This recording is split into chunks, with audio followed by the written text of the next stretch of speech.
Kuduskan aku seluruhnya, agar roh, jiwa, dan tubuhku terpelihara sempurna.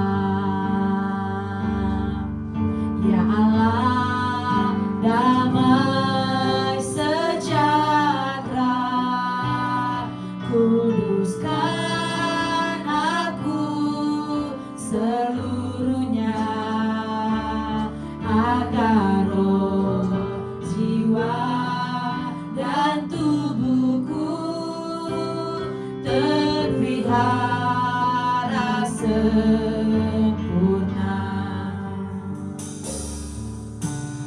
Hidup kudus dan tak bercacat di hadapan-Mu, mulia, suci pada kedatangan-Mu.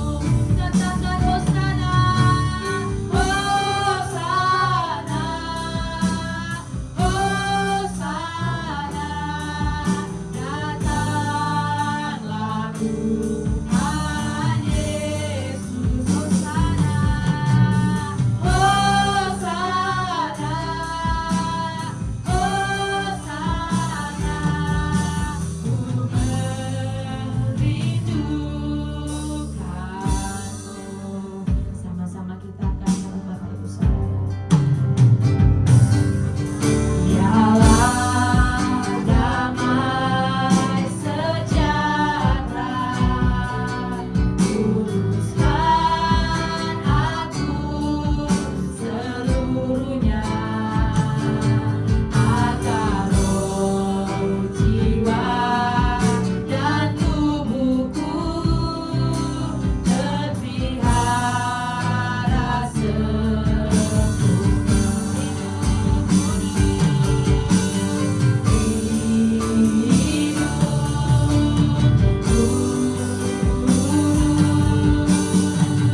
dan tak bercacat di hadapan-Mu,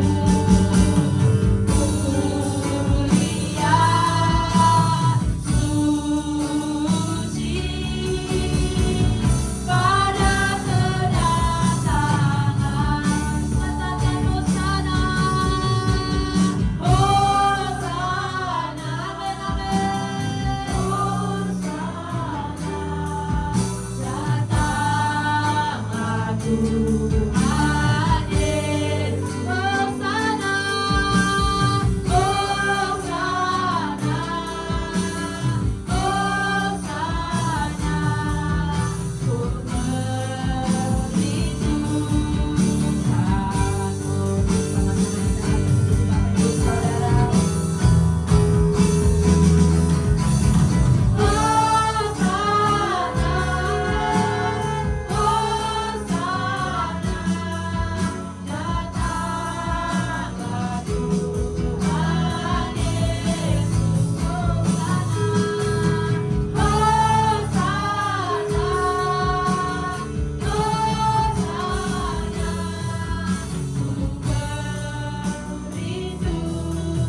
Saudara,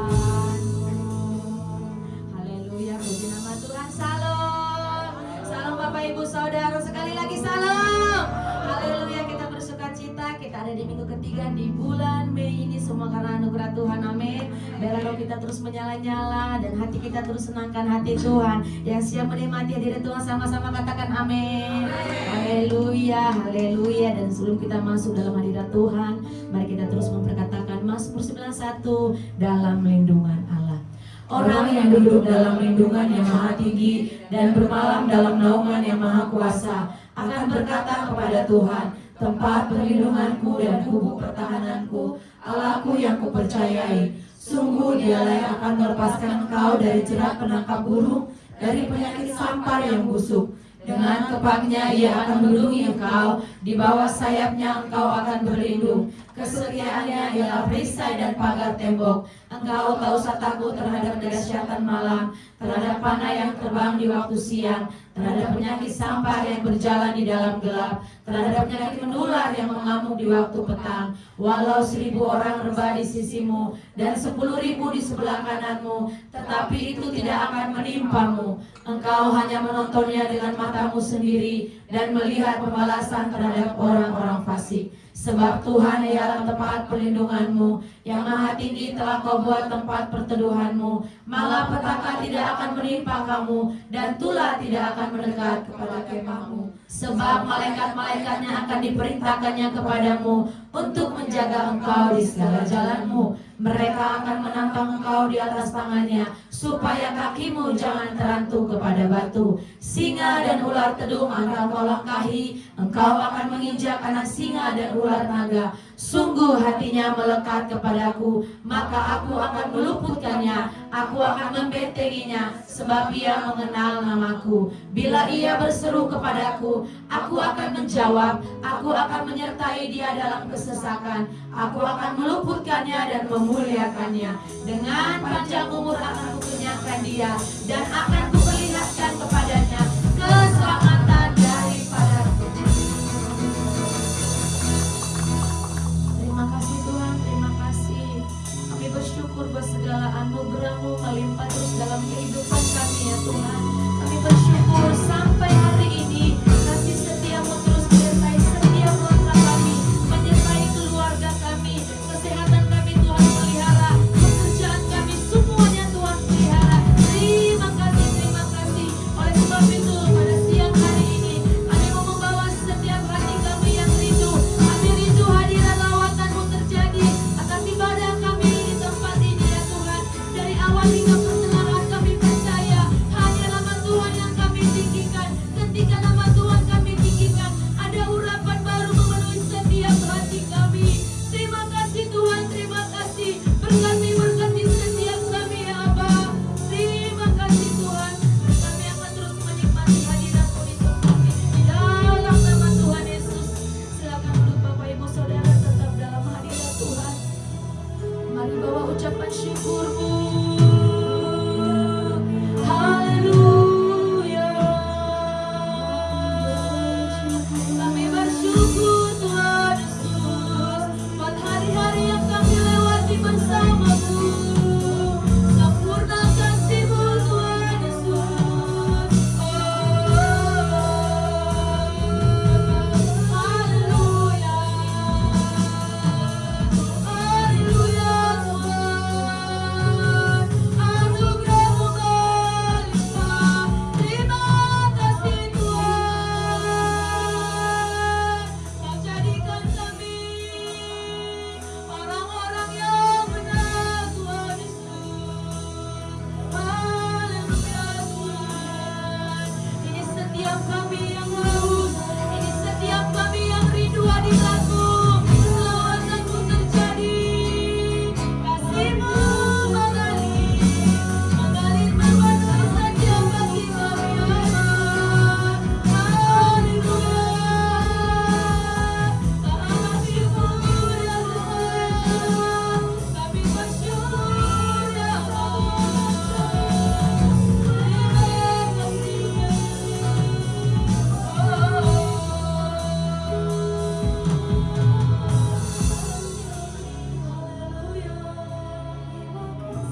kami bersuka cita karena kami sudah menang ya Tuhan Yesus.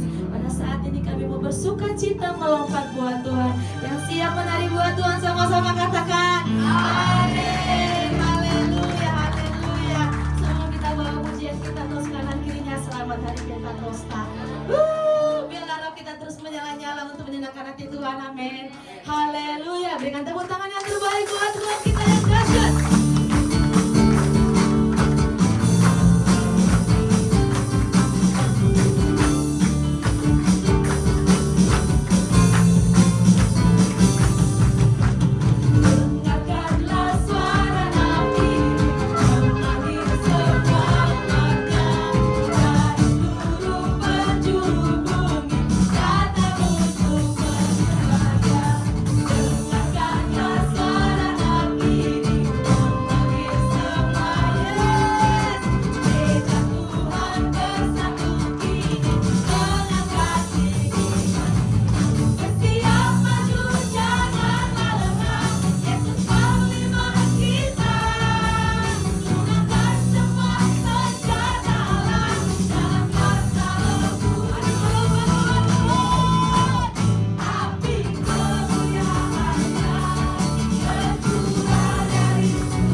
perjumpaan dengan Tuhan. Haleluya, berikan tepuk tangan yang terbaik buat Tuhan kita yang dahsyat.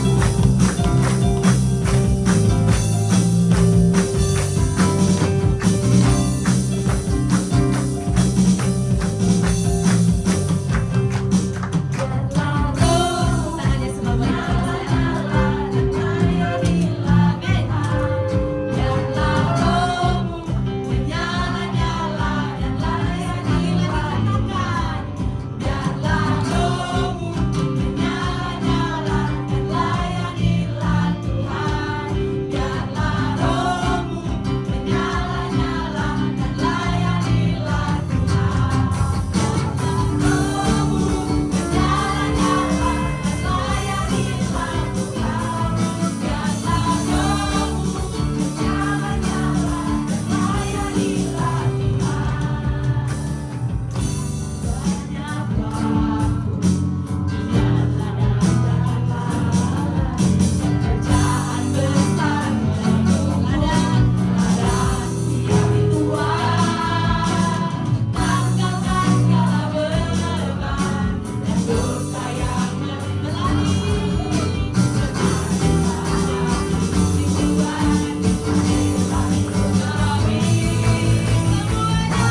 Dan sebelumnya mari kita beri persembahan kita yang terbaik.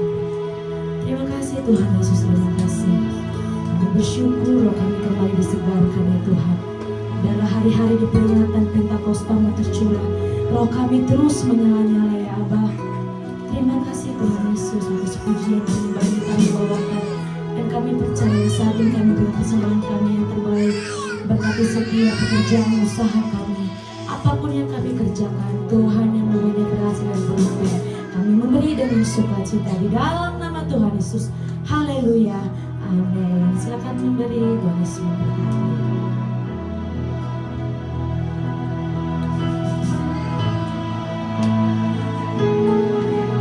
Ku rasakan kasih-Mu Tuhan. Ku rasakan kuasa-Mu Tuhan. Ku rasakan kasih kuasa Roh Kudus. Ku rasakan kehadiran-Mu. Ku rasakan kasih-Mu Tuhan. Ku rasakan kuasa-Mu Tuhan. Ku rasakan kasih kuasa Roh Kudus. Ku rasakan kehadiran. Kalau katakan curahkanlah kuasa-Mu Tuhan. Mujizat terjadi di tempat ini. Curahkanlah kuasa-Mu Tuhan. Mujizat terjadi sekarang. Lebih lagi katakan curahkanlah kuasa-Mu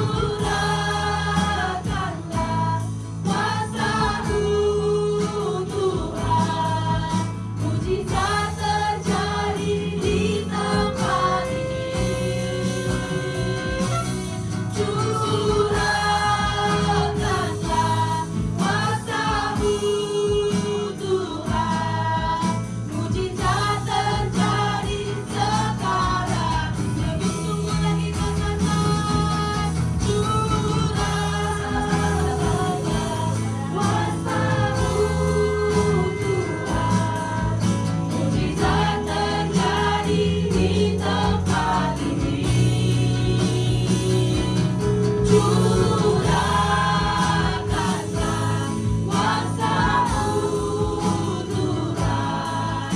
Mujizat terjadi sekarang ini. Mujizat terjadi sekarang ini. Mujizat terjadi sekarang ini. Terima kasih, Engkau baik. Kami hadir pada pagi hari ini oleh karena kebaikan-Mu, oleh karena kasih-Mu. Dan tidak ada yang dapat kami lakukan untuk meraih kebaikan-Mu. Engkau sendiri yang datang ke dalam dunia mengambil kami. Tidak ada seorang pun yang mencari Allah, tidak ada seorang pun yang berkenan di hadapan Allah. Tapi oleh anugerah-Mu, Engkau menjumpai kami dengan Roh-Mu yang penuh kuasa. Engkau menjamin kami kembali dalam perkenanan-Mu. Terima kasih Bapa, berbicaralah kepada umat-Mu di tempat ini. Di dalam nama Yesus kami berdoa dan bersyukur. Mari Bapak Ibu bersama-sama kita katakan amin. Sekali lagi tepuk tangan bagi Tuhan kepada Bapak Ibu. Silakan dulu saudara. Tuhan memberkati. Selamat pagi Bapak Ibu, Shalom. Shalom. Apa kabar saudara? Luar biasa. Oke. Saya jujur, saya kurang luar biasa. Sebenarnya saya lagi demam saudara. Lagi kurang sehat. Dan puji Tuhan saudara, tadi kami di perjalanan, saya bawa istri untuk menemani. Siapa tahu saya tiba-tiba pingsan di kereta, kami naik kereta tadi. Dan puji Tuhan, karena ditemani oleh saudara, belahan jiwa kita, saudara ya, kekasih hati kita, itu biasanya ada api-api yang tanpa terduga itu muncul dalam jiwa kita, saudara. Amin, saudara. Nah, saudara kasih Tuhan, puji Tuhan. Dan saudara kasih Tuhan, saya berterima kasih kepada Bapak Gembala dan Ibu Gembala yang kembali memberi kesempatan. Ini kurang lebih dua bulan lalu ya, kita berjumpa terakhir. Dan Ibu Gembala langsung bilang, kalau bisa ada yang kosong lagi bulan Mei, kita berjumpa kembali Pak Joy. Oke, boleh. Dan Bapak ini guys, Tuhan, ada satu tema yang diberikan oleh pusat kepada kita, yaitu victory secured.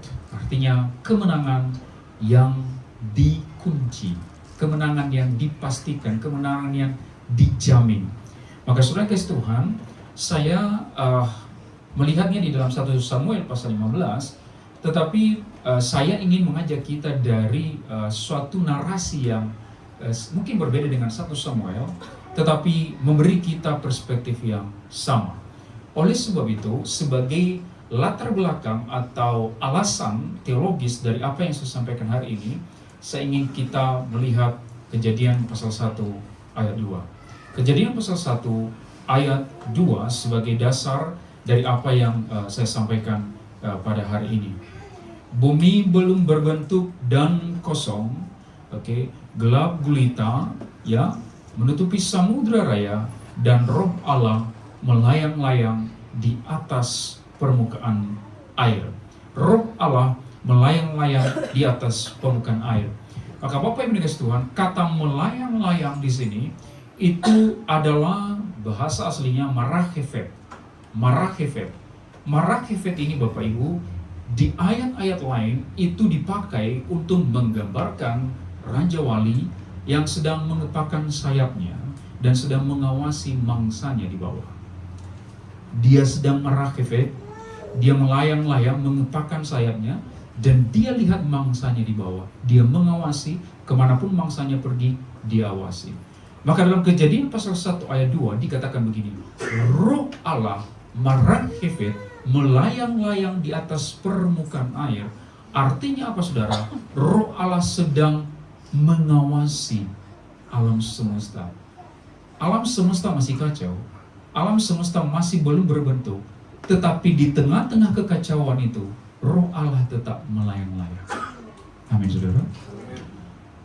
What Holy Spirit do in that situation? Apa yang Roh Kudus lakukan di dalam situasi kekacauan itu dan dia melayang-layang? Jawabannya sederhana. Dia menunggu Bapa berfirman.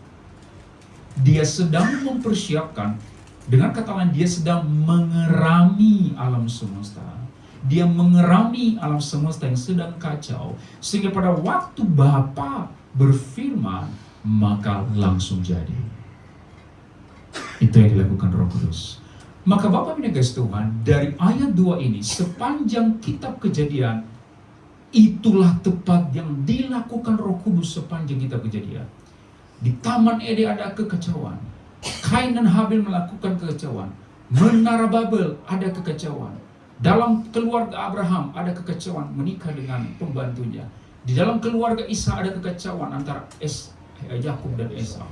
Seluruh kitab perjanjian, belum lagi Yusuf, Bapak Ibu dikasih Tuhan, ada kekacauan. Tapi dengarkan saya ini, seluruh narasi kejadian itu pada akhirnya umat Allah yang mengalami kemenangan. Kenapa itu bisa terjadi?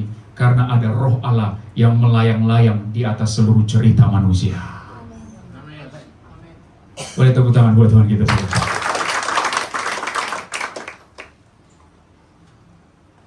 Prabowo bilang kemarin, dolar naik, orang di desa nggak pakai dolar, kata dia. Lalu Bapak Ibu timbul hopeless dari banyak kalangan. Kok presiden bisa ngomong begitu? Dolar lagi naik, ekonomi bisa kacau kalau naik terus. Tapi dengarkan saya Bapak Ibu, yang menjamin bangsa ini bisa bertahan bukan Prabowo. Yang menjamin bangsa ini bisa bertahan karena kita tahu di atas bangsa Indonesia ada Roh Allah, Roh Kudus sedang merahimkan. Maka dengarkan saya, pada waktu engkau memberitakan Injil, engkau berfirman, maka yang membuat orang bertobat bukan kepintaran, tapi Roh Allah yang sudah mengerami hati orang itu. Amin, saudara. Maka Maka itu yang kita lihat dalam kehidupan Yusuf. Sekarang, coba, itulah slide sebelumnya lagi. Slide paling pertama maksudnya. Maka Bapak Ibu dikasih Tuhan, Roh Allah merakifit melayang-layang ini dalam bahasa yang sederhana kita sebut sebagai providensia Allah. Providensia Allah. Itu sama kayak prudensia. Sudah tahu apa arti providensia? Artinya menyediakan, memelihara. Ilustrasi seperti ini, saudara. Kalau saya berkata kepada saudara, tidak ada satupun ruang dalam hidupmu yang tidak dipengaruhi oleh matahari. Saudara berkata kepada saya, tapi Pak, di ruangan ini nggak ada sinar matahari. Yang saya lihat adalah lampu listrik. Yang saya lihat adalah proyektor. Yang saya lihat tidak ada matahari. Tapi kenapa Bapak bilang begitu? Dengarkan saya Bapak Ibu. Anda tidak akan sampai di sini kalau tidak ada matahari yang menerangi jalanmu di luar. Lampu ini tidak akan nyala kalau matahari tidak memberikan energi di PLN, saudara. Karena ada PLN yang sumber surya. Dan menerangi seluruh alam semesta. Artinya begini, yang paling penting begini. Saudara tidak akan sampai di sini kalau tidak ada oksigen. Bapak Ibu tahu apa oksigen dari mana? Dari tumbuh yang mengeluarkan O2. Proses fotosintesis. Apa yang menyebabkan proses fotosintesis? Sinar mata. Berarti apa, saudara? Tidak ada satupun aspek ruang dalam hidup kita yang tidak dipengaruhi oleh matahari, sekalipun engkau tidak melihat mataharinya di sini. Demikian dengan providensi Allah. Seringkali kita tidak melihat secara langsung Dia menyertai kita, tapi dengarkan, tidak ada satupun aspek dalam hidupnya yang tidak dipengaruhi oleh providensi Allah. Yang engkau anggap kebetulan itu bukan kebetulan. Engkau menikah dengan siapa itu bukan kebetulan. Katakan amin. Engkau bergereja di sini itu bukan kebetulan. Itu bagian dari providensi Allah yang akan mempengaruhi seluruh hidupmu. Maka saudara-saudara Tuhan, Kejadian pasal 39. Next slide. Maka dari Kejadian pasal 39 ini saya ingin menjelaskan bagaimana Roh Allah melakukan providence, perseverance, dan purpose ilahi. Next slide. Yang pertama, providence atau penyertaan ilahi. Dari mana kita tahu berdasarkan teks bahwa ada providence Allah di dalam konteks ini? Maka berdasarkan ilmu penafsiran Alkitab, next slide, kita bisa menemukan satu poin penting dalam satu konteks dengan memperhatikan repetisi. Apa itu repetisi? Pengulangan kata, frasa, atau kalimat. Maka Bapak Ibu dikasih Tuhan, di dalam Kejadian pasal 39 ada satu kata yang diulang-ulang lebih dari 3 kali, bahkan 5-6 kali. Kata apa itu, saudara? Yang diwarnai kuning, apa itu? Tuhan menyertai Yesus. Bapak Ibu, kalau kita baca Kejadian pasal 39, biasanya kita fokus pada Yusuf berhasil melawan godaan istri. Kita fokusnya pada istri Potifar. Dengarkan saya Bapak Ibu, tokoh utama dalam kisah ini bukan istri Potifar. Tokoh utama dalam kisah ini adalah Tuhan. Dan terbukti ayat yang kedua berkata begini, tetapi Tuhan menyertai Yusuf sehingga menjadi seorang yang selalu berhasil dalam pekerjaannya. Ayat yang ketiga, Yusuf disertai Tuhan dan bahwa Tuhan membuat berhasil segala sesuatu yang dikerjakannya. Ayat yang kelima, Tuhan memberkati rumah orang Mesir itu karena Yusuf. Ayat yang ke-21, tetapi Tuhan menyertai Yusuf dan melimpahkan kasih sayangnya kepadanya. Ayat yang ke-23, karena Tuhan, 1, 2, 3 kata, karena Tuhan menyertai dia. Apa yang dikerjakannya? Dibuat Tuhan berhasil. Pada waktu kita membaca repetisi seperti ini, apa yang Roh Kudus mau sampaikan kepada kita? Next slide. Roh Kudus mau bilang begini kepada kita. Tokoh utama dalam narasi ini adalah Tuhan, bukan Yusuf. Waktu kita membaca kisah-kisah seperti ini, yang pertama kita pikir sebagai tokoh utama siapa? Yesus. Saya mau tanya kepada saudara, pada waktu Daud melawan Goliat, siapa tokoh utamanya? Daud kan? Pada pembacaan pertama kita Daud. Tapi oke, dengarkan ini. Daud datang nih, raksasa kurang lebih 3 meter. Berapa batu yang dibutuhkan Daud untuk membunuh Goliat? Logis nggak saudara? Seorang raksasa, anak remaja, melepaskan batu, raksasa langsung mati. Secara logika itu tidak logis. Tidak logis, saudara kasih Tuhan. Berarti sebenarnya siapa yang membunuh Goliat? Tuhan. Berarti tokoh utamanya bukan Daud, tapi Tuhan. Daud hanya alat di tangan Tuhan dalam pemeliharaan sejarah Israel. Demikian dengan kisah Yusuf. Maka bagimu hari ini, tokoh utama dalam narasi hidupmu adalah Tuhan, bukan kamu. Katakan amin, saudara. Semua orang di ruangan ini menganggap film kehidupannya dialah tokoh utamanya. Makanya dia gampang tersinggung. Kenapa kita gampang tersinggung? Karena kita berpikir semua orang di sekitar kita harus membantu pemeran utama, harus membahagiakan pemeran utama. Lalu ketika istri kita mengecewakan kita, tokoh utama kamu kecewakan. Gimana sih? Lalu suami kita mengecewakan, tokoh utama kamu kecewakan. Gampang tersinggung, gampang marah, gampang ngambek. Karena dia berpikir tokoh utamanya adalah Tuhan. Dengarkan saya Bapak Ibu, tokoh utama dalam hidupmu adalah Tuhan. Satu-satunya yang membuatmu marah adalah ketika engkau mempermalukan nama Tuhan, yaitu waktu engkau berdosa. Paling tersinggunglah waktu engkau melakukan dosa. Karena pada waktu engkau melakukan dosa, engkau mempermalukan nama Yesus. Engkau mempermalukan tokoh utama. Makanya Bapak Ibu yang dikasihi Tuhan, dengarkan ini, seluruh harga diri kita sudah dibeli di atas kayu salib. Kita sering berantang membunuh karena harga diri, karena kita berpikir kita tokoh utama dalam kehidupan kita. Maka Bapak Ibu dikasihi Tuhan, next slide. Yusuf selalu berhasil bukan karena dia selalu pintar, selalu kuat, selalu cakap, melainkan karena ia selalu disertai Tuhan. Bukan karena dia selalu pintar. Ada di ruangan ini yang selalu pintar? Bapak Ibu, saya pendeta, dosen teologi. Kadang-kadang saya merasa bodoh. Kapan? Beberapa bulan lalu ada seorang ibu-ibu, dia DM saya di Instagram. Pastor Joy, saya bilang, kenapa Bu? Saya diselingkuhin sama suami saya. Saya terus mengampuni dia, tapi saya bilang, udah berapa kali Bu? Sudah 10 kali. 10 kali. Terus diampuni. Terus dia bertanya, apa yang saya lakukan? Saya ceraikan atau saya bertahan? Saya merasa bodoh. Kalau saya bilang bertahan 10 kali. Meskipun dari firman Tuhan bilang tidak boleh ada percer, tapi kan saya harus berempati sama dia. Karena juga suaminya KDRT sama dia. Tidak mungkin saya langsung bilang, jangan cerai, nggak mungkin. Saya harus cari cara pelan-pelan bagaimana supaya dia tidak terluka dengan perkataan Pak Pendeta ini. Bapak Ibu, kalau engkau selalu merasa pintar, tidak heran engkau menghakimi orang terus-menerus. Karena engkau selalu merasa pintar, engkau banyak tahu di pikiranmu. Bapak Ibu, sometimes rasa bodoh sebelum menjawab orang, masuk ke kamar doa dengan Tuhan, apa yang harus saya bilang kepada orang ini?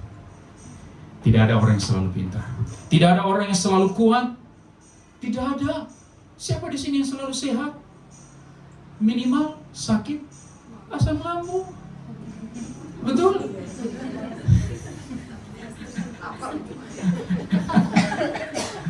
Minimal asam lambung. Karena deadline di kantor. Asam lambungnya naik. Gak selalu kuat. Siapa yang selalu cakap? Bangun pagi dari tempat tidur sudah langsung cakap. Kayak Gal Gadot. Langsung cakap. Waktu awal-awal menikah dengan istri, kami kan pulang dari wedding gitu ya, terus bangun pagi. Kan habis nih rambutnya lama, bangun pagi saya lihat, siapa ini? Karena rambutnya kan, gak ada orang yang selalu cakap. Makanya orang gak selalu suka sama kita, karena memang kita gak selalu cakap. Tapi dengarkan saya nih, engkau berhasil bukan karena engkau selalu pintar, selalu kuat, selalu cakap, tapi karena engkau selalu disertai Tuhan. Tepuk tangan buat Tuhan kita. Pada waktu engkau merasa bodoh, pada waktu engkau merasa kurang sehat seperti saya hari ini, pada waktu engkau merasa kurang cakap, mungkin kamu punya keterbelakangan mental dan sebagainya, tapi kalau engkau disertai Tuhan, engkau dijamin menang dalam kehidupan. Itu yang terjadi pada Yusuf. Next slide. Dari mana kita tahu bahwa Tuhan disertai, Yusuf disertai Tuhan? Pada waktu kita membaca satu konteks Alkitab, kita harus melihat latar belakang sejarah di balik teks itu. Maka Bapak Ibu dikasihi Tuhan, fakta historikal di dalam kehidupan Yusuf adalah seorang anak manja dan tidak berpendidikan. Ini fakta historikal. Anak manja, bayangkan Bapak Ibu, abang-abangnya tidak dibelikan baju mewah, dia dibelikan. Ada yang pernah digituin sama papa mamanya?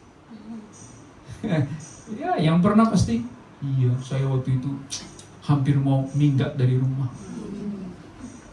Itu Yusuf anak manja. Saya mau tanya pada saudara, ada nggak kemungkinan besar anak manja berhasil berapa persen? Sangat kecil. Saya pernah melihat ada satu anak manja oleh keluarganya, 3 anak itu dimanjakan semua. Anak pertama meninggal karena narkoba. Anak kedua meninggal karena HIV/AIDS. Anak ketiga pengangguran. Karena 3-tiganya dimanjakan. Tidak berpendidikan, sudah manja, nggak sekolah. Tapi dengarkan Bapak Ibu, di balik fakta historikal ada fakta supranatural. Ini fakta historikal. Ini adalah air minum. Hari ini tanggal berapa hari ini? Tanggal 17 Mei. Itu fakta sejarah, itu fakta historikal. Tapi dengarkan, Alkitab memberitahu kita ada fakta supranatural. Ada sesuatu yang sedang terjadi di sekitar kita sini yang tidak kita lihat, tapi terjadi. Itu disebut supranatural. Contoh yang paling realistis apa? Bayi, embrio, sel ketemu sel, sama-sama materi. Kok bisa-bisa ada nafas? Sel telur ketemu sel sperma, dua-duanya sama-sama materi. Tapi pada waktu ketemu, tiba-tiba bernafas, jadi embrio, jadi bayi. Kalau tidak ada intervensi supranatural, itu tidak mungkin terjadi. Betul? Saya sering berdebat sama orang-orang ateis. Itu contoh yang pertama saya kasih. Pertama dulu, nanti urutannya ke atas. Tapi minimal itu dulu saya kasih tahu dia. Kamu bilang gak ada fakta supernatural. Siapa yang kasih nafas? Saya telur, saya sperma jadi embrio. Siapa yang kasih nafas? Siapa yang kasih kehidupan roh? Maka Bapak Ibu dikasih Tuhan, sekalipun Yusuf anak manja, ada fakta supernatural yang sedang terjadi, yaitu roh Allah yang merahef tadi. Dia melayang-layang di atas kehidupan Yusuf, sehingga Tuhan yang menjamah hati Yusuf, sehingga ia menjadi berhikmat dan berhasil dalam apapun yang dikerjakannya.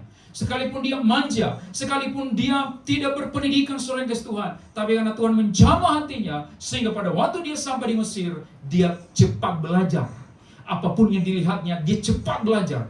Dia tangkap, dia jadikan itu sebagai alat dalam keberhasilannya.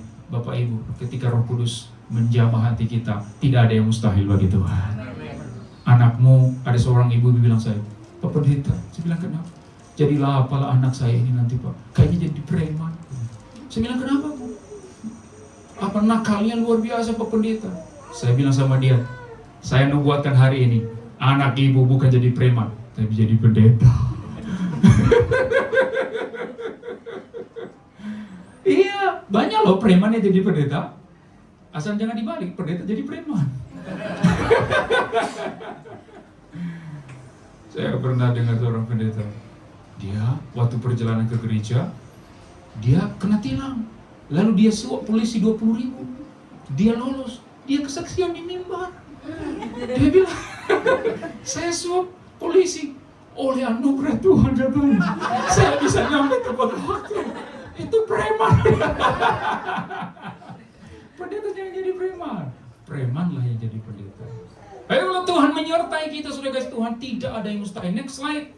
Fakta historikal yang lain. Dalam budaya Mesir, mengangkat seorang budak jadi pegawai adalah sebuah aib. Sama seperti orang kulit hitam di Amerika tahun 60-an, 70-an. Orang kulit hitam di Amerika pada saat itu ya kurang dihargai. Itu kelas nomor 2 di tengah-tengah masyarakat. Tapi dengarkan Bapak Ibu, pada waktu itu Yusuf sekalipun kelas 2 atau di bawah sekali, tapi fakta supranaturalnya adalah Tuhan yang menjamah hati Potifar sehingga ia mau mengasihi Yusuf. Katakan amin saudara. Kok bisa orang Mesir mengasihi seorang budak yang kalau dia mengasihi dan mengangkat jadi pegawai, itu dia akan diolok-olok sama sebangsanya. Budak diangkat jadi pegawai, emang kamu kurang stok orang Mesir lagi? Gak ada orang lain lagi jadi pegawai, jadi manajer. Yusuf itu bukan hanya pegawai, kepala pegawai. Kalau bahasa kerennya manajer. Atau mungkin CEO. Kalau itu CEO.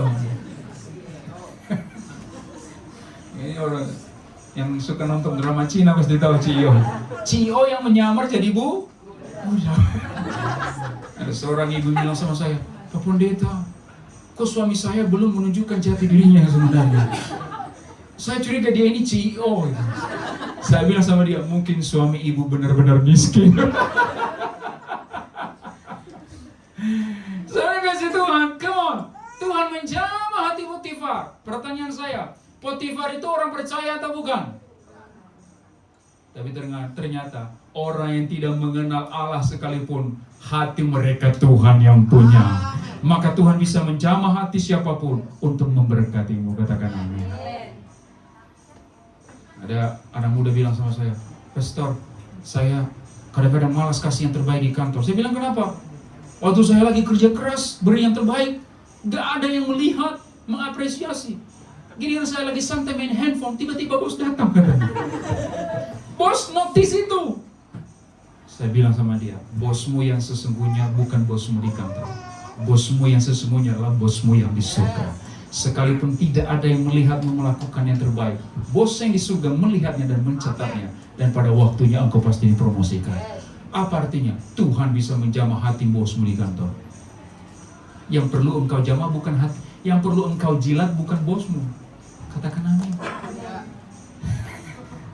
Yang perlu kita jilat bukan bos kita. Yang perlu kita jilat itu Tuhan.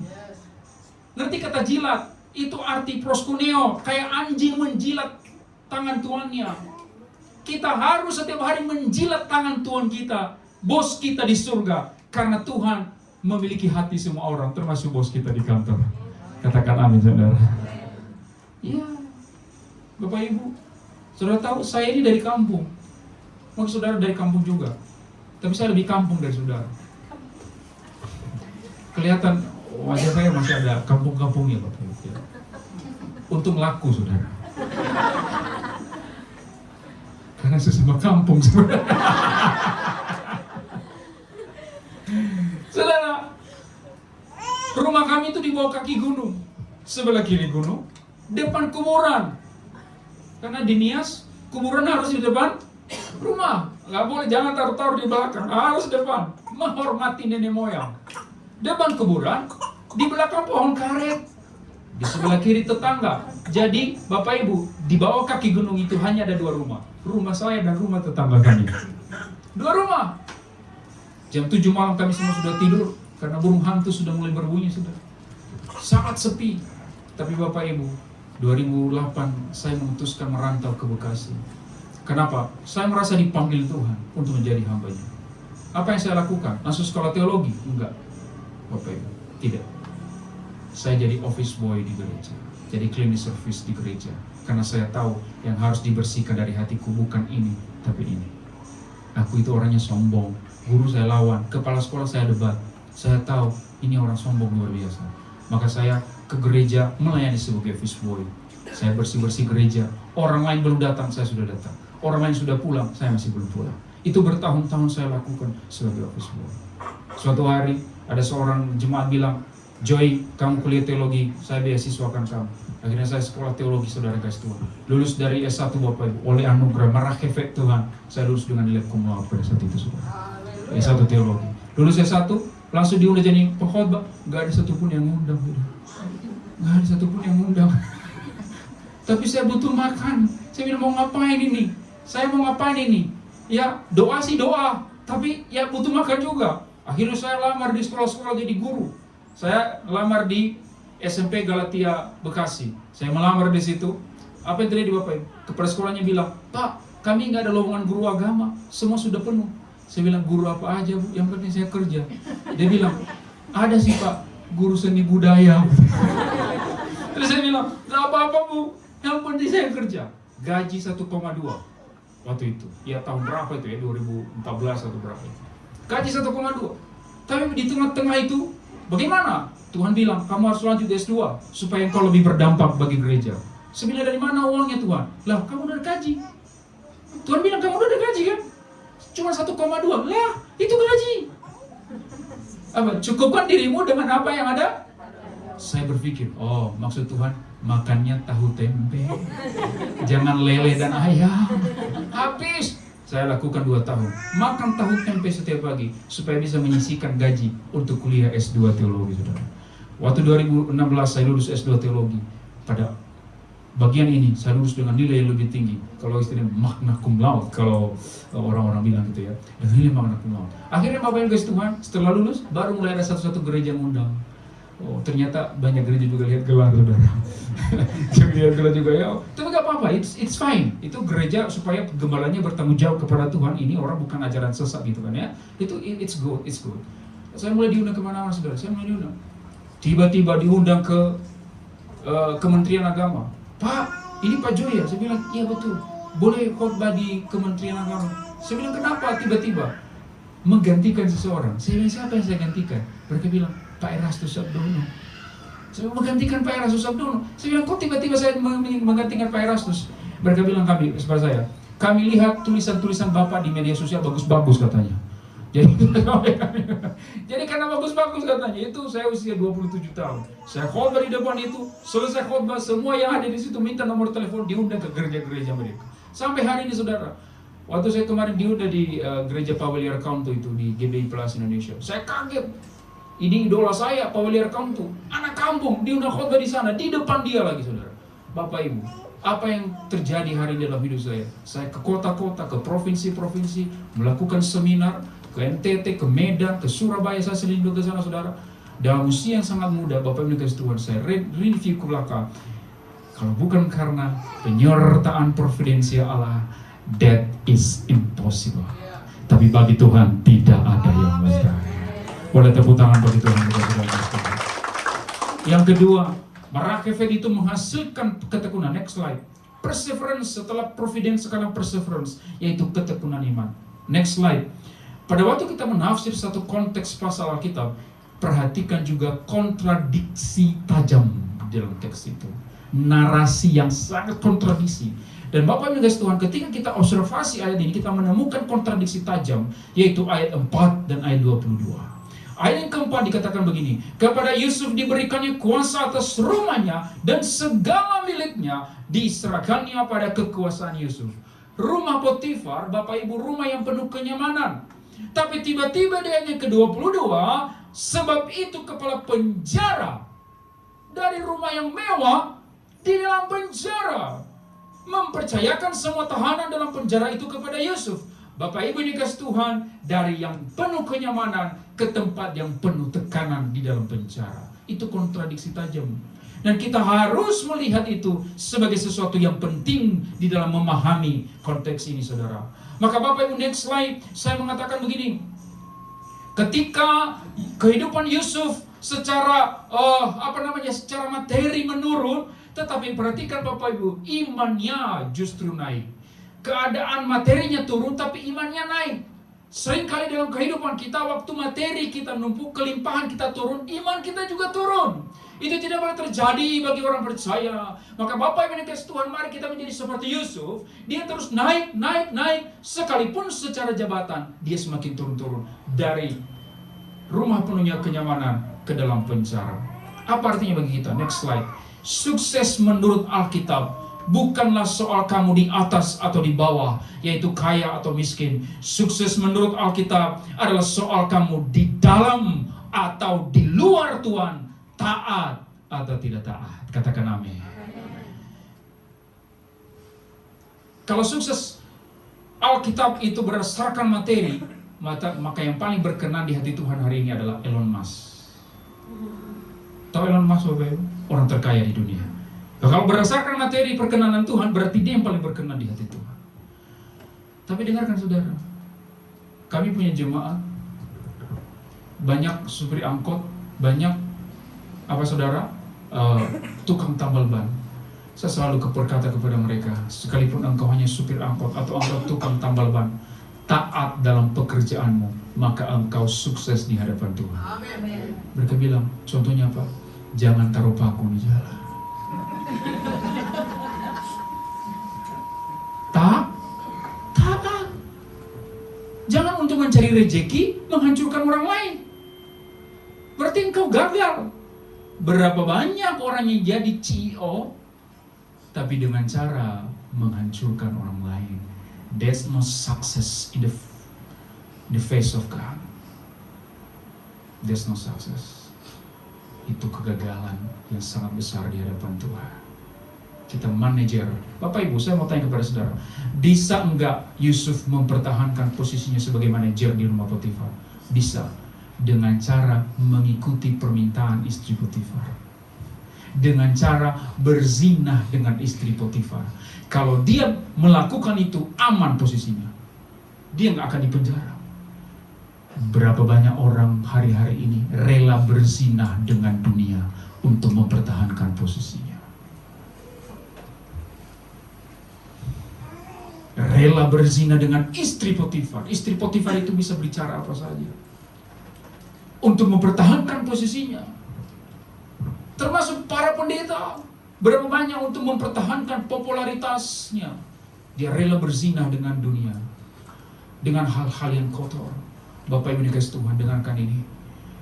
Taat di hadapan Tuhan adalah sukses yang sesungguhnya.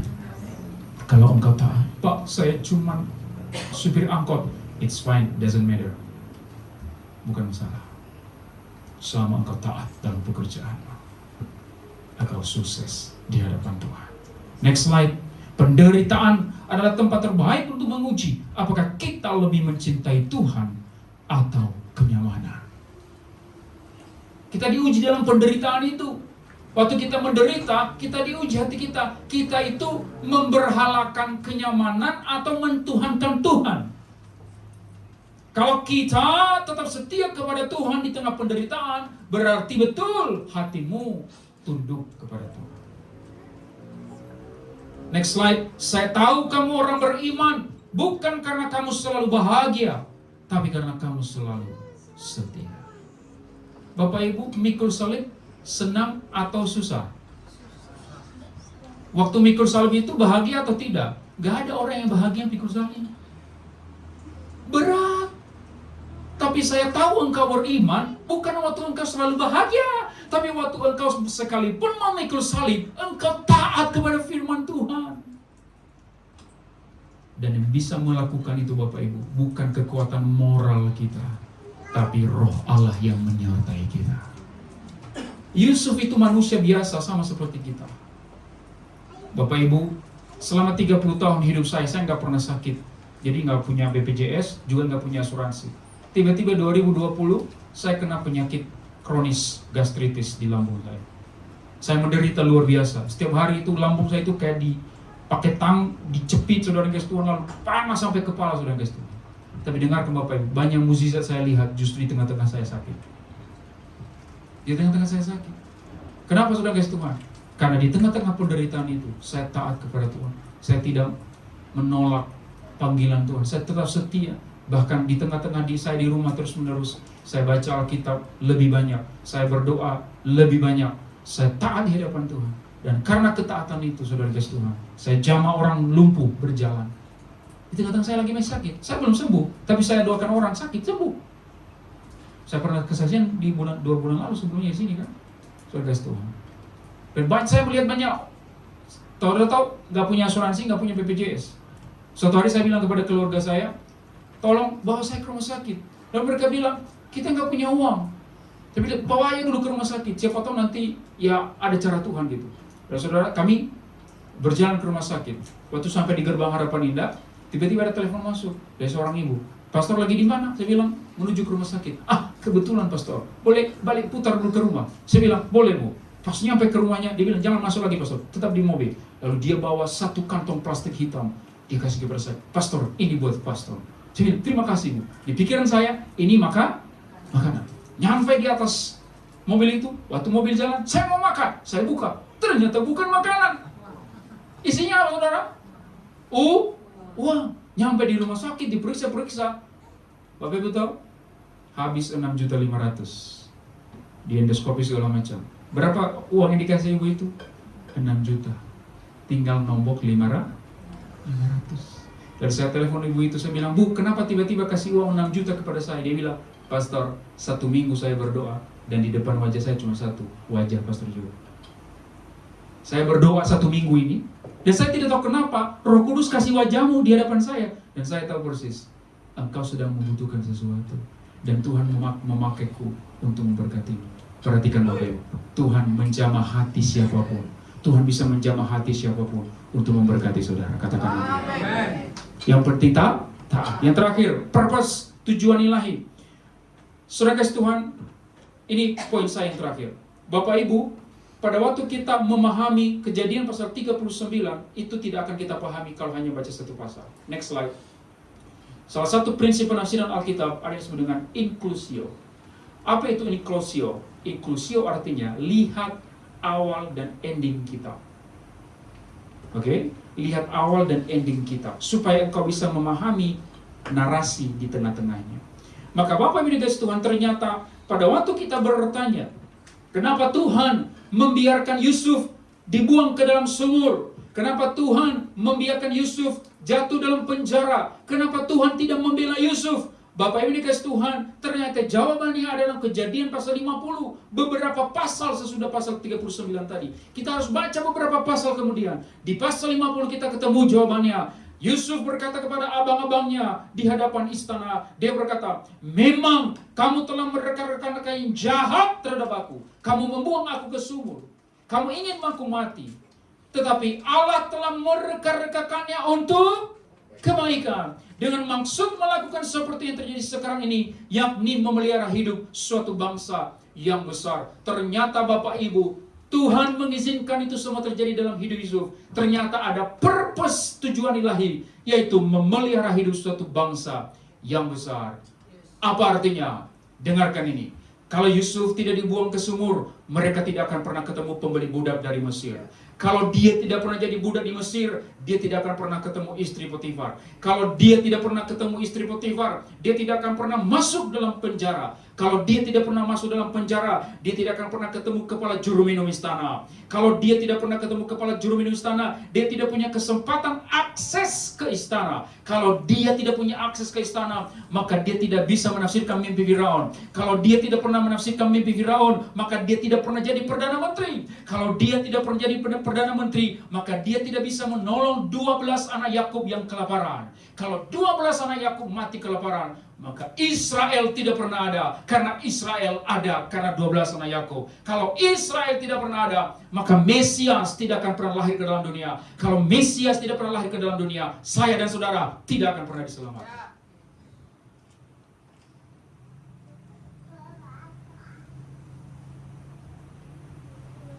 The grand design, agenda yang lebih besar, hal-hal kecil yang terjadi dalam hidup Yusuf berdampak kepada kita sampai hari ini. Boleh tepuk tangan buat Tuhan. Kegagalan Yusuf dalam sumur, dalam penjara, itu bukan akhir. Kemenangan sudah dikunci oleh Tuhan. Roma 8 ayat 28. Allah turut bekerja dalam segala hal untuk mendatangkan kebaikan bagi orang yang mengasihi Dia. Bapak Ibu, 2021 saya mau kesaksian, dan ini agak memalukan. Istri saya bukan tunangan saya yang pertama. 2021 saya pernah tunangan. Tunangan di Nias. Ya, saya minta waktu 2 menit lagi. Di Nias. Lalu waktu tunangan, saudara, janjinya apa? Selesaikan kuliahnya 2 tahun. Setelah kuliah menikah. Diminta 100 juta. Saya jabanin. Saya bilang oke. Karena waktu itu sudah 33 tahun. Saya takut nggak laku-laku lagi, mumpung ada yang mau. Oke. Berjalan pertunangan itu saya harus balik ke sini karena melanjutkan pelayanan di sini. LDR. Nah, di tengah-tengah LDR itu saya nggak tahu apa yang terjadi di sana. Di luar providensi aku. Bapak Ibu tahu apa yang terjadi? Persis 1 tahun setelah tunangan itu, tunangan saya tiba-tiba telepon. Dia berkata, cukup sampai di sini. Keluarga semua sudah sepakat. Kami ingin membatalkan pertunangan ini dengan alasan A, B, C, dan D. Bapak Ibu, saya bukan orang yang suka memaksa. Saya bilang oke. Saya dekatin lagi orang tuanya, tetap bilang tidak bisa. Oke. Bapak Ibu, apa yang terjadi? Saya depresi. Kenapa depresi? Waktu tunangan itu, saya khotbah kemana-mana. Saya kasih tahu saya punya cincin. Supaya tidak ada yang menggoda Pak Pendeta. Pak Ibu, jelek-jelek begini, pendeta itu punya wibawa loh. Serius. Ya. Supaya, biasanya kalau pakai mat, sudah ada cincin. Setelah batal tunangan, saya malu malu Bapak Ibu, saya depresi itu karena malu kepada gereja-gereja. Saya bilang apa kepada gereja? Masa saya datang saya bilang, lihat, sudah gagal. Sudah gagal. Saudara, saya depresi. Tapi Tuhan ajarin di tengah depresi itu. Saya masuk IGD 3 kali loh. Jujur, saya hamba Tuhan, tapi saya mengalami masalah mental dalam keadaan seperti itu. Saya masuk rumah sakit 3 kali. Dan setelah 3 kali itu, artinya Roh Kudus tegur saya. Dia berkata, bersyukur dalam segala hal. Bersyukur dalam segala hal. Ingat Yusuf. Kamu berapa kali khotbahkan Yusuf? Saya bilang sering. Kenapa kamu tidak lihat dirimu sebagai Yusuf? Dia ajarin nyanyi. Ku mau selalu bersyukur, selalu bersyukur. Kau Tuhan yang setia. Setiap hari di kos. Sakitnya tuh di sini Tuhan. Saya setia Tuhan. Bapak Ibu tahu apa yang terjadi di tengah-tengah itu? Wih, Bapak Ibu, tiba-tiba undangan khotbah banyak sekali. Ya, gereja-gereja besar. Dan saya tidak, kok bisa mereka tahu saya? Saya ternyata bilang sih gara-gara Instagram katanya. Saya udah kemana-mana. Lagi saya udah kemana-mana, saya khotbah kemana-mana. Di tengah-tengah saya lagi depresi Saudara. Hingga suatu hari setelah hampir 1 tahun kegagalan itu, tiba-tiba ada yang cewek yang DM di Instagram. Gak ada shalom, gak ada halo. Tiba-tiba dia bilang begini, saya punya pertanyaan, bisa jawab? Saya bilang, ini cewek kok gak ada sopan-sopannya. Tapi kalau pendeta kan harus ramah ya. Saya bilang, boleh, apa yang bisa saya bantu? Diajukan pertanyaan. Akhirnya dia bilang, saya mau konseling terus pastor. Akhirnya saya bilang sama dia, oke, kalau begitu minta nomor WA-nya. Gitu ya. Saya bilang, hanya nomor WA. Terus karena udah ini, tukar WA, saya stalking dong. Seorang worship leader cocok mendampingi Pak Bede. Terus saya stalking langsung. Guru TK cocok jadi ibu dari anak-anak Pak Bede. Terus saya stalking. Orang Nias satu suku cocok untuk ketemu orang tua Pak Pendeta. Akhirnya saya sudah oke. Ini boleh salah satu kemungkinan gitu ya. Saya doakan. Tiba-tiba suatu hari, Bapak Ibu, siapa orang itu? Orang yang DM itu siapa? Ini orang ini depan Saudara. Tiba-tiba suatu hari dia WA saya, Pastor, saya lagi stres. Saya bilang, kenapa? Saya kehilangan motor, saya parkir motor di depan gereja, tiba-tiba dicuri sama orang. Maling, bayangin Bapak Ibu, depan gereja orang berani juga, curi motor. Dia stres, kenapa? Karena semua tabungannya di motor itu. Bagaimana ini Pastor? Akhirnya Bapak Ibu, karena saya kosong, ngerti kosong Bapak Ibu, jomblo, saya pasang modus tingkat dewa kepada dia. Modus tingkat dewa, saya bilang begini kepada Bella, untuk kasus seperti ini tidak bisa didoakan secara online. Ini harus didoakan secara langsung. Bagaimana kalau kita ketemu? Saya bilang gitu. Dia bilang boleh Pastor. Akhirnya kami ketemu di Green Pramuka, ya di Green Pramuka. Kami ketemu, saya doakan dia, kami ngobrol. Nyambung Saudara. Saya baru tahu dia lulusan STT juga, sudah STH. Wah, makin yakin Saudara. Akhirnya Bapak Ibu, setelah pertemuan pertama itu berjam-jam kami ngobrol. Akhirnya saya seperti bilang, Tuhan bilang dalam hati, kamu pastikan kepada dia bahwa kamu bukan main-main. Pertemuan kedua, saya sudah rencanakan untuk mengatakan sesuatu kepadanya. Ternyata Tuhan juga ngomong sama dia, jangan main-main. Sebelum saya ngomong, dia duluan yang ngomong. Dia bilang, Kak Joy arahnya mau kemana?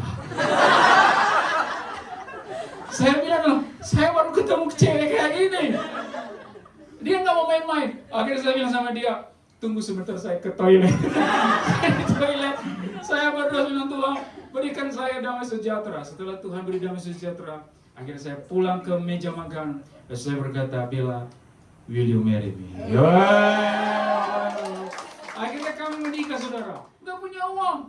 Bapak Ibu, Tuhan pelihara. Karena kami sudah sepakat, Tuhan sediakan segala sesuatu. Apa yang terjadi Saudara?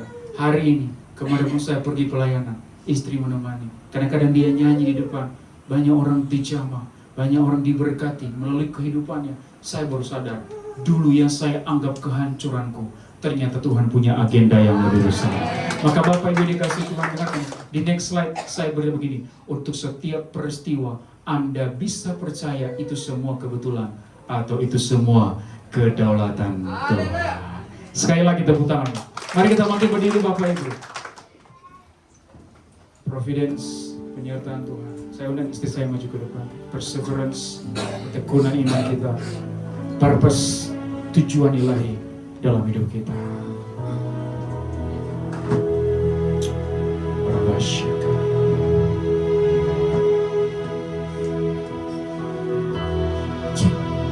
Bagi yang untuk lagu ini kita sama-sama menaikkan pujian untuk Tuhan.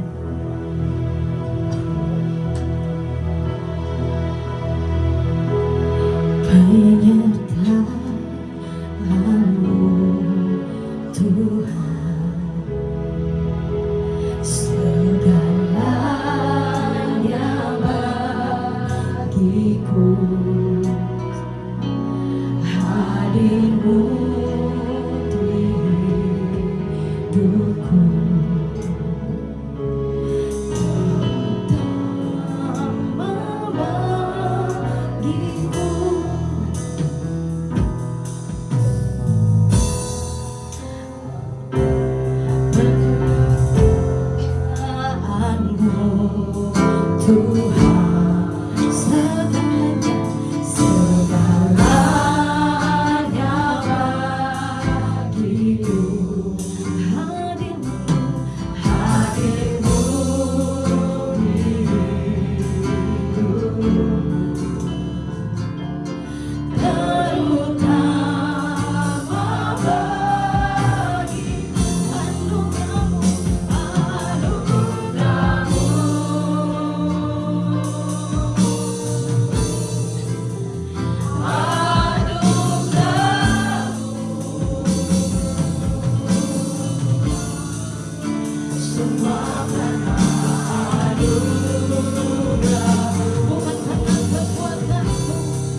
yang mungkin pernah meragukan janji Tuhan. Engkau pernah meragukan kesetiaan Tuhan. Engkau menganggap yang terjadi dalam hidupmu terlalu berat, terlalu sakit, terlalu banyak penderitaan yang engkau hadapi. Tapi hari ini engkau sudah mendengar firman, tidak ada satupun yang kebetulan dalam hidupmu. Bahkan dalam kegagalan kita sekalipun, Allah tetap bisa bekerja untuk mendatangkan kebaikan yang lebih besar bagimu dan bagi keluargamu, bagi bangsamu, bagi gerejamu. Mari taruh hatimu kepada janji Tuhan. Angkat kedua tanganmu dan saya mau berdoa buatmu. Tuhan Yesus, Bapakku di surga, aku berdoa buat umatmu di tempat ini. Oh, Holy Spirit, Roh Kudus, kuasa supranatural itu yang mungkin tidak dapat kami lihat dengan mata kami, tapi kami tahu persis dengan iman Engkau sedang bekerja di dalam kami. Engkau sedang bekerja di sekitar kami. Maka Roh Kudus, kuatkan umatmu, kuatkan mereka, bangkitkan mereka in the name of Jesus Christ. Dalam nama Yesus yang lemah Tuhan kuatkan, yang sakit Tuhan sembuhkan. Oh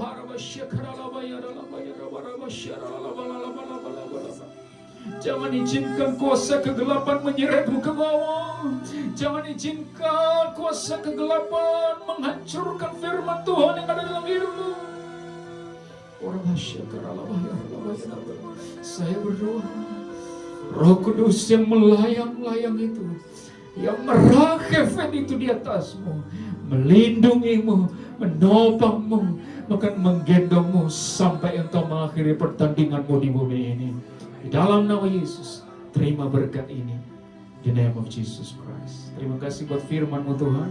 Berbuahlah firman-Mu 30, 60, bahkan 100 kali lipat dalam kehidupan kami. Jadi dalam nama Yesus, mari Bapak Ibu yang sudah diberkati oleh firman Tuhan, bersama-sama katakan amin. Sekali lagi hormat kemuliaan bagi Tuhan. Silakan dulu Bapak Ibu, Tuhan berkati.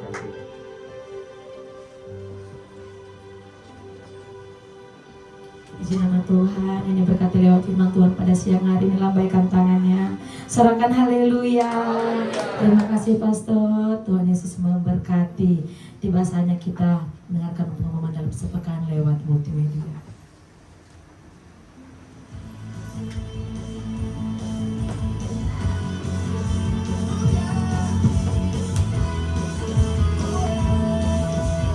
Salam jemaat Tuhan. Kiranya Tuhan memberkati kita semua. Untuk minggu ini kita belajar tentang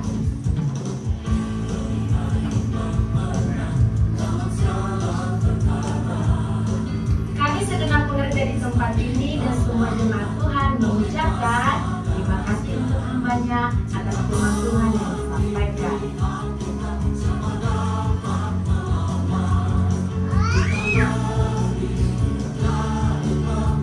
Berikut kami sampaikan kebutuhan GDSGC untuk minggu ini.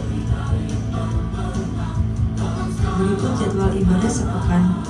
Ibadah raya minggu diadakan 2 kali ibadah. Ibadah pertama pukul 9 pagi dan ibadah kedua pukul 11 siang.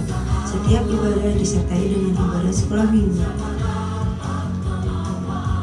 Ibadah full diadakan setiap hari Sabtu pukul 5 sore.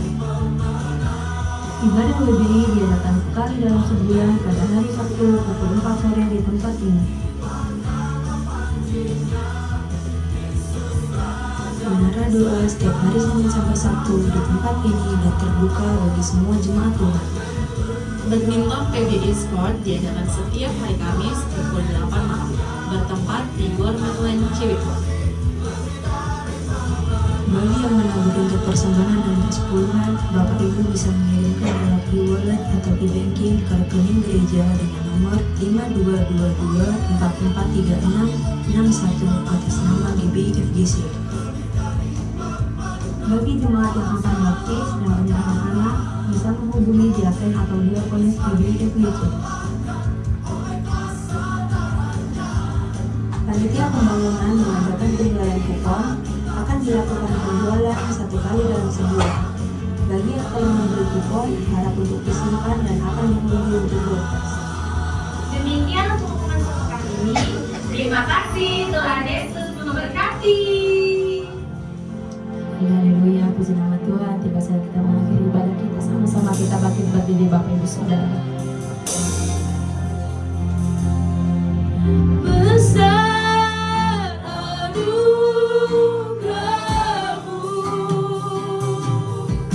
berlimpah kasih-Mu,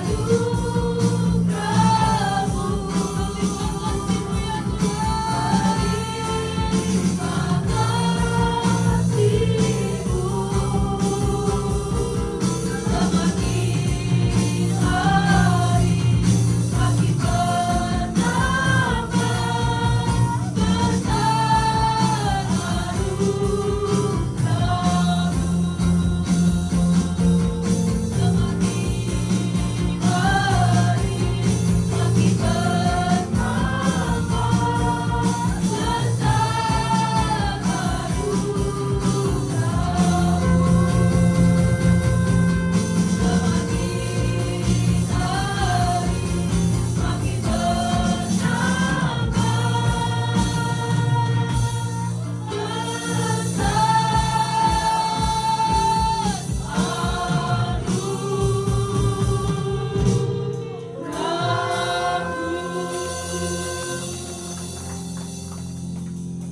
bertambah. Mari kita akan satukan hati kita kepada Tuhan. Kami mengucap syukur Bapa kalau siang hari ini kami sudah diberkati oleh Engkau ya Bapa. Terima kasih Tuhan buat kebenaran firman-Mu yang Tuhan sudah sampaikan melalui hamba-Mu Pak Joyman ya Bapa. Terima kasih Tuhan Yesus, terima kasih. Kami mendapatkan sesuatu yang baru akan kebenaran firman-Mu itu ya Bapa. Bila Roh Kudus-Mu terus tetap tinggal di dalam setiap hati kami menjadi pemenang Bapa, bahkan lebih dari pemenang. Terima kasih Tuhan Yesus, terima kasih. Kami berdoa buat hamba-Mu ya Bapa. Engkau berkati Bapak Joyman ya Bapa yang sudah menyampaikan isi hati-Mu Tuhan. Bila pengurapan hikmat bijaksana Tuhan, pengurapannya dari Allah terus mengalir melimpah atas hamba-Mu ya Bapa. Engkau pakai hamba-Mu lebih lagi Bapa. Engkau pakai untuk melayani Tuhan jiwa-jiwa Bapa. Engkau pakai lebih lagi, Engkau pakai istrinya, Engkau pakai keluarga besarnya Bapa. Bila berkat-Mu mengalir melimpah atasnya ya Bapa. Tuhan, kalau saat ini hamba-Mu sudah kurang tidak enak badan Tuhan, Engkau sembuhkan Bapa. Bilur-bilur Yesus yang sembuh menyembuhkan. Di dalam nama Tuhan Yesus sudah sembuh. Kami percaya Tuhan, otoritas kuasa-Mu mengalir atas hidupnya. Terima kasih Bapa, terima kasih, kami bersyukur kepadamu ya Tuhan. Kami mengucap syukur buat hamba-Mu, Bapak Gembala Pembina kami, Bapak Insinyur Niko Yotora Harjo bersama istri, anak-anak serta penggembalaannya. Kami juga berdoa buat Bapak Gembala Rayon kami, Bapak Andi Markus bersama istri, anak-anak serta penggembalaannya. Tuhan, Kau berkati hamba-Mu ini lebih lagi ya Bapak. Bila melalui hamba-Mu Tuhan, visi dan misi Tuhan boleh sampai kepada setiap kami ya Bapak. Kami juga mengucap syukur buat gembala kami di tempat ini Bapak Indriatmo ya Bapak. Terus Engkau pakai hamba-Mu ini Tuhan dengan luar biasa Bapak, untuk boleh menjadi mentor bagi kami ya Bapak, menjadi Bapak rohani bagi kami Tuhan, untuk membawa kami umat-Mu masuk di dalam rencana-Mu. Pengurapan-Mu terus mengalir melimpah atas hamba-Mu Tuhan. Pakai hamba-Mu lebih lagi untuk boleh melayani banyak jiwa-jiwa Bapak, sehingga banyak jiwa-jiwa dimenangkan bagi kemuliaan nama-Mu. Berkati Ibu Gembala kami terus Engkau pakai boleh menjadi tiang doa atas kami, atas keluarga Bapak, atas bangsa dan negara ya Bapak. Engkau beri kekuatan kesehatan yang sempurna atas mereka ya Bapak. Berkati ketiga putra-putrinya, pendidikannya Bapak Engkau berkati, pekerjaannya Tuhan berkati, masa depan yang terbaik Tuhan sudah berikan bagi mereka Bapak. Kami juga mengucap syukur buat hamba-hamba-Mu yang sudah ambil bagian di dalam pelayanan, worship leader, singer, imam musik, semuanya yang ambil bagian di dalam pelayanan Bapak. Engkau berkati setiap kami, Engkau sempurnakan setiap pelayanan kami Tuhan. Terima kasih Tuhan, berkati bangsa negara kami, presiden kami, wakil presiden, gubernur Jawa Barat, aparat yang tertinggi sampai tingkat RT RW Bapak. Kami serahkan kepadamu Bapak, biarlah pemerintahan kami semuanya aman di dalam perlindungan Tuhan. Damai sejahtera Tuhan turun atas pemerintahan bangsa kami ya Bapak. Terima kasih Tuhan, kami juga bawa persembahan kami kepadamu. Sucikan, kuduskan persembahan kami, biarlah melalui persembahan kami untuk memperlebar kerajaan-Mu di muka bumi ini Tuhan. Berkati kami semua yang sudah memberikannya, berkati semuanya ya Bapak. Terima kasih Tuhan, berkati keuangan gereja kami. Kami percaya keuangan gereja kami mendapat kelimpahan yang daripada-Mu. Terima kasih Bapak, kalau sebentar kami mau pulang Tuhan, kami siap menerima berkat dari hamba-Mu dan kami mau berdoa sebagaimana doa yang sudah Engkau ajarkan kepada kami. Bapa kami yang di surga, dikuduskan namamu, datanglah kerajaanmu, jadilah kehendakmu di bumi seperti di surga. Berikanlah kami pada hari ini makanan kami yang secukupnya, dan ampunilah kami akan kesalahan kami, seperti kami juga mengampuni orang yang bersalah kepada kami. Dan jangan membawa kami mencoba, tapi lepaskan kami daripada yang jahat. Karena Engkau kerajaan dan kuasa dan kemuliaan sampai selama-lamanya. Sidang jemaat yang dikasihi oleh Tuhan Yesus, Engkau adalah biji mata Tuhan. Kasih Allah ada padamu. Bahkan Tuhan sudah memberikan Roh Kudusnya di dalam dirimu untuk menjadi pelaku firman Tuhan yang taat dan setia. Kembalilah ke dalam kenyataan hidupmu sehari-hari. Taati firman Tuhan. Nyatalah kasih dan keselamatan Tuhan Yesus bagi semua orang. Dan untuk itulah engkau menerima berkat dari Tuhan. Angkat kedua tanganmu dan aminkan setiap perkataan berkat ini. Tuhan memberkati engkau. Tuhan memberkati suami, istri, anak-anak, cucu-cucumu. Tuhan memberkati rumah tanggamu dan finansialmu. Tuhan memberkati sekolah dan studimu. Tuhan memberkati setiap pekerjaan dan usahamu. Apapun yang kau rencanakan, apapun yang kau perbuat, Tuhan membuat semuanya berhasil. Kasih karunia dari Allah Bapa dan damai sejahtera dari Tuhan Yesus serta persekutuan yang manis dengan Roh Kudus menyertai kehidupanmu dari sekarang sampai Maranatha. Tuhan Yesus datang yang kedua kali menjemput kita di awan-awan yang permai, bahkan sampai selama-lamanya. Semua yang percaya dan sudah diberkati Tuhan Yesus katakan amin.